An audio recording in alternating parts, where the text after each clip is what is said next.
My name's Jess. I've always been the kind who gets things done on her own. By the time I was 33, I was deep into my career, not even thinking about settling down, despite the occasional admirer. But, as they say, life happens when you're busy making other plans. It was a regular Wednesday evening, and I was about to head home from work when my car decided it had other ideas. There I was, stranded in the office parking lot, hood up, hands on my hips, cursing under my breath at the smoking engine. That's when Tom walked over. I noticed him a few times around the lot. He worked in another part of the building. Tall, with a kind of quiet confidence about him, he had that look that said he could handle just about anything. "Car trouble?" he asked, an eyebrow raised as he approached.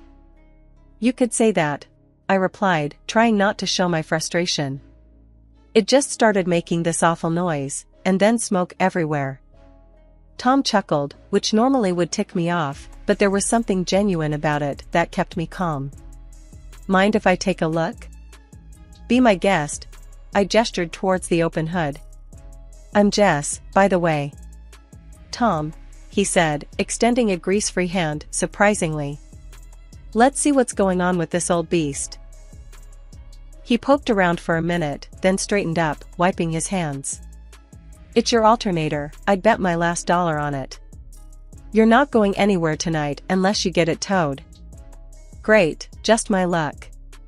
"Fantastic," I sighed. "Thanks for the diagnosis." Tom laughed again, pulling out his phone. "I've got a buddy who owns a shop not too far from here. Let me call him and see if he can help us out." While he talked on the phone, I couldn't help but notice how easy it was to just stand there with him. It wasn't like me to feel comfortable with a stranger so quickly. "Alright, he can tow your car tonight, and he'll look at it first thing tomorrow. I can give you a lift home if you need," Tom offered after he hung up. I hesitated for a moment. Mom always said not to get in cars with strangers, but then again, I wasn't exactly a kid anymore. "Sure, that'd be great. Thanks, Tom." "No problem.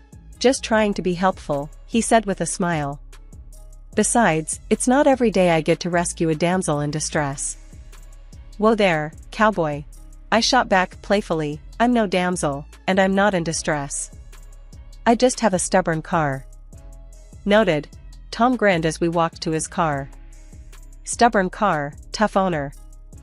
The drive was short but filled with easy conversation. We talked about work, our favorite places to eat around town, and some of the crazy experiences we had at our jobs.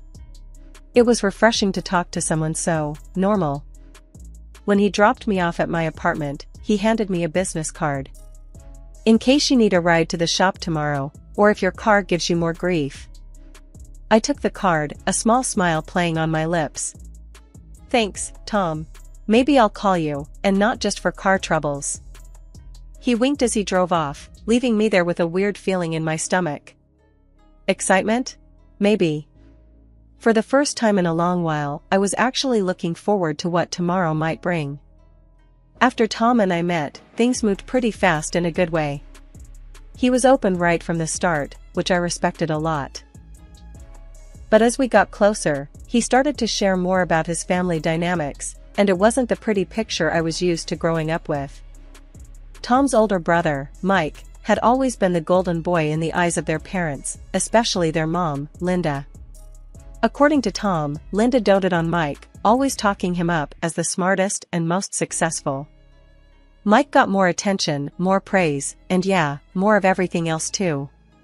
Tom seemed to have made his peace with being the second fiddle, but for someone like me, who came from a family where love and fairness were a big deal, it was hard to swallow. I remember telling Tom, "It's not right, you know. You're just as great as anyone, Mike included." Tom just shrugged, a little uncomfortable. "That's just how it is, Jess. I've dealt with it. Let's not make waves, okay?" The first time I met Linda, it was clear she wasn't thrilled about me. It wasn't anything she said outright, it was more the way she talked about Mike in front of us, barely acknowledging Tom's achievements. "Mike just got promoted again. Can you believe it? We're so proud," she'd gush, while Tom just nodded along. Despite all that, I still tried to make a connection, but it felt like hitting a brick wall. Eventually, I realized maybe Tom and I were better off without trying so hard to win them over. 2 years down the line, Tom and I decided to tie the knot. It wasn't a big affair, just something small, with a few close friends and family. Mike, surprisingly, was genuinely happy for us, which was more than I could say for Linda and her husband. They showed up, sure, but there wasn't much joy in their congratulations. At the reception, I caught Linda boasting to another relative about Mike's latest business venture, loud enough for nearby tables to hear. I was mingling nearby with some of our friends when Tom caught my eye, a look of resignation on his face. I walked over to him, squeezing his hand. "Hey, let them talk about whatever. Today's about us, right?" I whispered. "Right," Tom nodded, giving me a small smile. "Thanks for putting up with all this, Jess." When Mike and his wife welcomed their first child, a boy, the entire family went all out. I mean, it was like a royal celebration. Linda threw a huge bash, balloons, cake, the works. Her social media was on fire with photos and posts about being the world's happiest grandma. The love and pride she poured into that event were obvious to anyone who saw it. A year later, Tom and I had our little Emily, and the contrast in Linda's reaction couldn't have been starker. There was no big party, no social media fanfare. Honestly, it stung more than I thought it would. When Linda called to congratulate us, her voice carried that formal tone reserved for acquaintances, not family. "Congratulations, Jess, Tom. A girl, that's nice," she'd said, her enthusiasm as flat as a pancake. "Thanks, Linda. We're really excited." I tried to keep my voice bright, but it was hard. "That's wonderful. Let me know when you have the baptism planned. I'll make sure to clear my schedule," she replied, and that was pretty much it.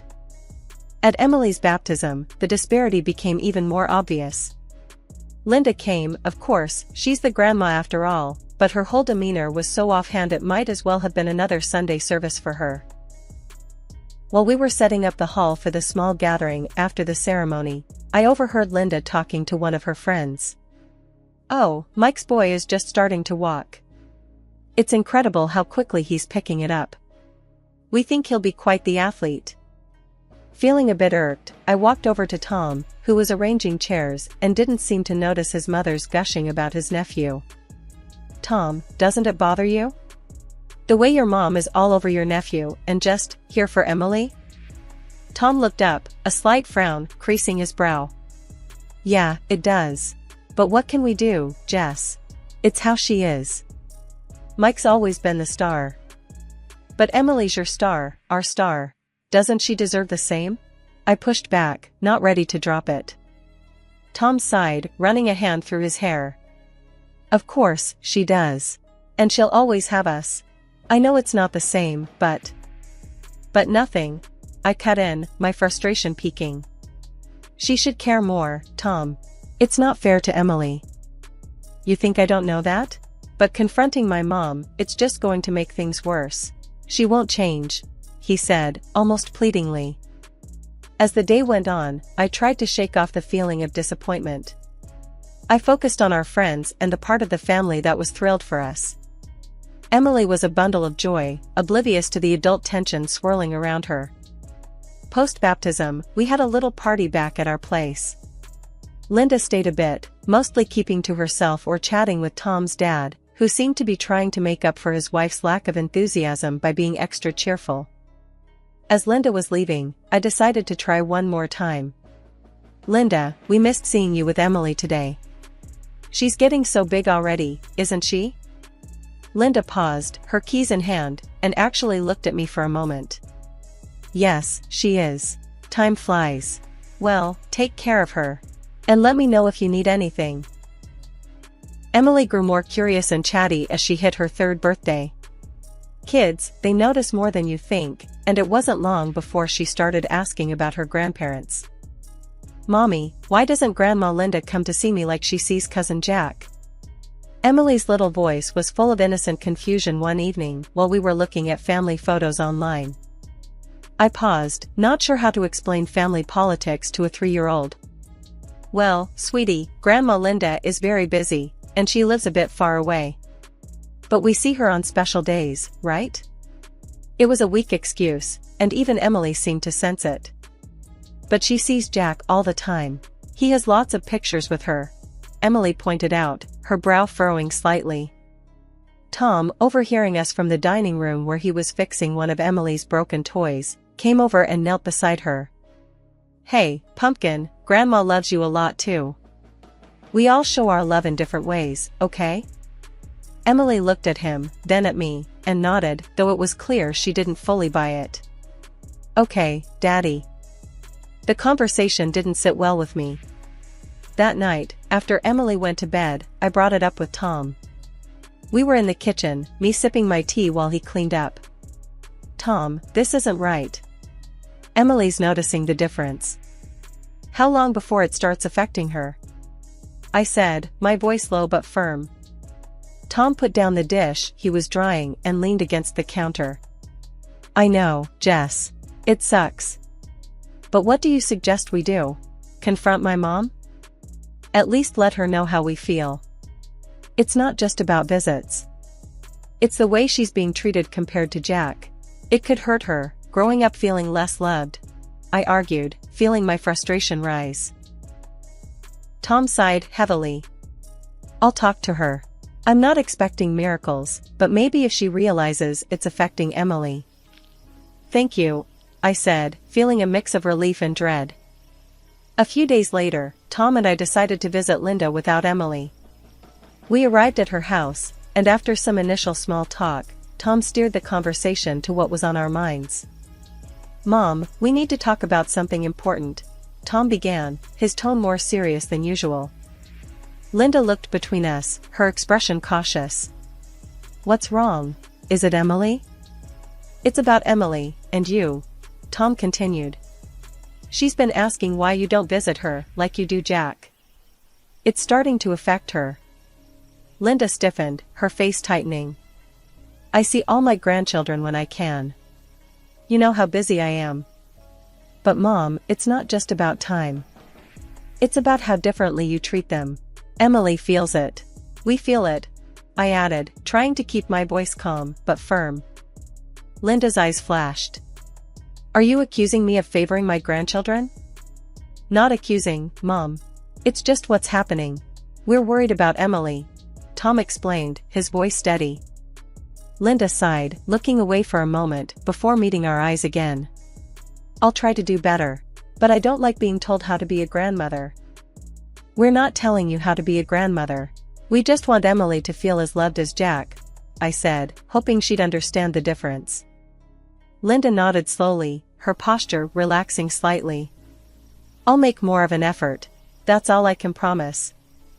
That night, as I checked on Emily, asleep and peaceful in her bed, I felt a renewed sense of protectiveness. Whatever Linda's response would be, Tom and I were determined to make sure Emily grew up knowing she was loved and valued, no less than anyone else in the family. Emily's 7th birthday was coming up, and she was all excited about her party. The house was decorated with balloons and streamers, and Emily was buzzing around in her favorite princess costume. Guests started arriving, and the kids were having a blast. I kept an eye on the door, waiting for Linda and George. They finally showed up, about half an hour late. Linda had a small, somewhat dusty-looking gift bag in her hand. Emily ran up to them, excited. Grandma, Grandpa, she squealed, hugging George tightly. Happy birthday, sweetheart, George said, hugging her back.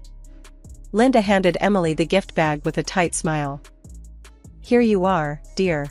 Happy birthday, she said, her voice lacking warmth. Emily opened the gift right away. It was a small stuffed animal, clearly not new. Oh, thank you, Grandma. Emily tried to hide her disappointment. I caught Tom's eye, and he frowned slightly. We both saw the letdown on Emily's face. I was about to say something when Carly, my friend, who'd overheard some guests talking, pulled me aside. Jess, did you hear about Linda's gift to Jack last week? A whole space-themed party with a professional telescope and all. And Emily gets that? Carly nodded towards the stuffed animal. I clenched my fists, feeling my face heat up. I can't believe this. Every time, Carly. It's like she does it on purpose. The party continued with lots of guests and relatives mingling and enjoying the day. Suddenly, I noticed Emily wasn't around. I found her crying in one of the rooms. "Sweetie, what happened?" I asked, kneeling beside her.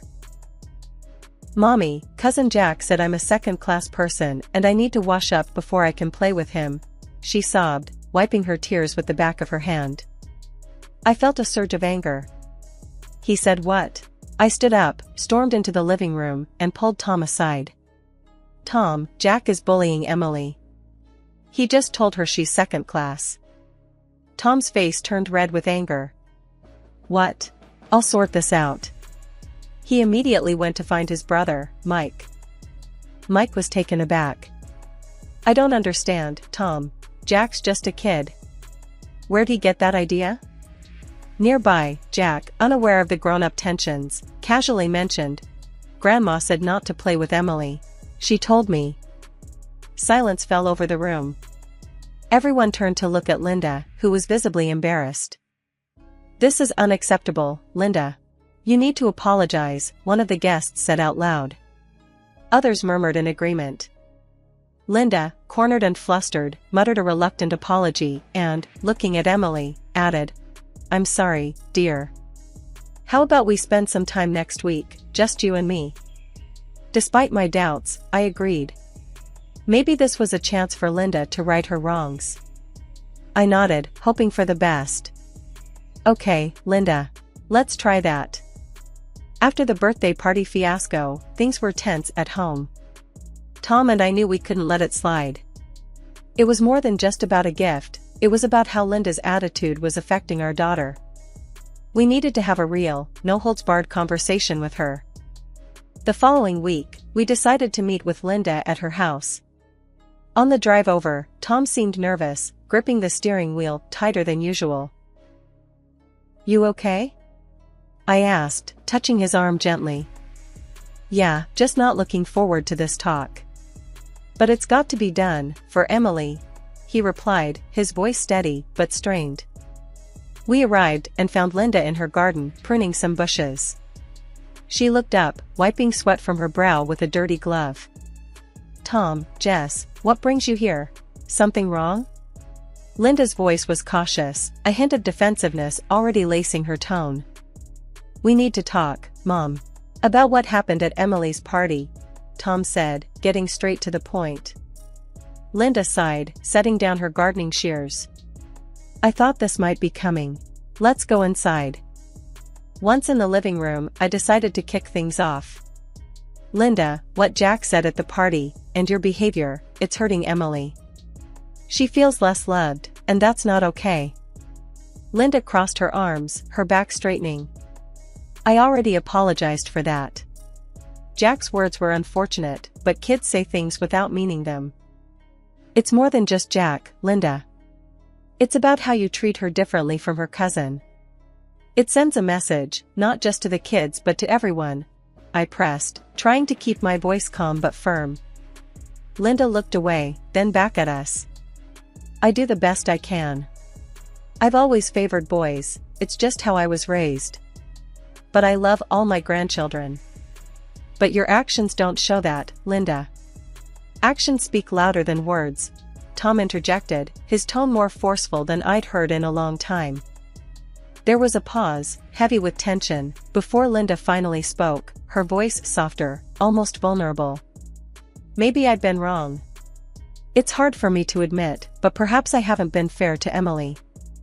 Tom and I exchanged a quick glance, surprised by her admission. "I don't know how to fix this overnight, but I'm willing to try. For Emily," Linda continued, her eyes meeting mine, then Tom's.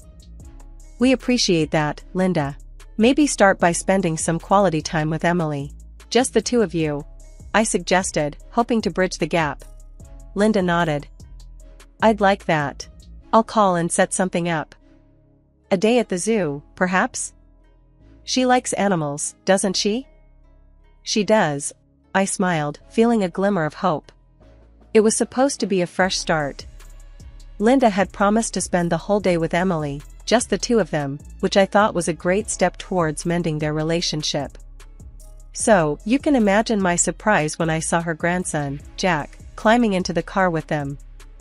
"Linda, I thought today was about you and Emily spending time together," I said, a bit confused as we stood by her car. "I know, Jess, but I thought it would be good for them to have some time together too, to reconcile and fix things from the birthday party," Linda replied, sounding like she had the best intentions. Although hesitant, I didn't want to argue in front of the kids. "Alright, just make sure Emily has a good time too," I said, and gave Emily a little hug and a kiss. "You've got your phone, sweetie. Call me if you need anything, okay?" "I will, Mommy," Emily said, a bit uncertain but trying to be brave as she climbed into the car. I watched them drive off, feeling a mix of emotions but hoping for the best. Several hours later, my phone rang. It was Emily, and she was crying. "Mommy, I'm so cold and I'm scared," she sobbed into the phone, her voice quivering. "Baby, where are you? Why are you cold? It's warm outside," I said, my heart starting to race with worry. "I'm at the ice rink, Mommy. Grandma went somewhere with Jack. I don't know where they are," she cried, and my worry turned into anger. "The ice rink? Emily, why are you at an ice rink? Did Grandma not tell you where she was going?" "She said we were going for a walk, and then we came here. I didn't bring my jacket, Mommy. It's so cold," she continued, her voice shaking. "Okay, sweetheart, find someone who works there, maybe at the desk or a coach, and give them the phone," I instructed, trying to keep my voice calm for her sake. A few minutes later, a man came on the line. "Hello, I'm the skating instructor here. Your daughter was left unsupervised. We're keeping her safe and warm here with us." "Thank you. I'm on my way, I'll be there as fast as I can," I replied, my voice firm but my mind reeling with frustration and anger. As I drove to the rink, my thoughts were a whirlwind. Why would Linda think it was okay to leave Emily at an ice rink alone? And where had she gone with Jack that was so important? When I reached the skating rink, Emily was safe, thankfully, but the scene was a mess. The rink staff had already called the police and the custody service due to the nature of the situation. My heart was pounding as I explained everything to the officers, detailing how Linda had irresponsibly left Emily alone and in an inappropriate environment. The grandma brought them here, skated for a bit, and then just took off with the boy when he fell, the skating instructor told the police, shaking his head. The little girl was shivering in her t-shirt and shorts. I was furious, listening to him. "She's just a child, how could someone think she'd be okay alone in such a place?" I said, my voice cracking with emotion as I gave my statement. The police took everything seriously. They confirmed with the mall security that Linda had been there with the kids for about an hour before rushing off, leaving Emily behind. The more they learned, the angrier I felt. I called Linda right there, needing answers. "Linda, what were you thinking? Emily could have been seriously hurt. Jack was hurt, he needed me.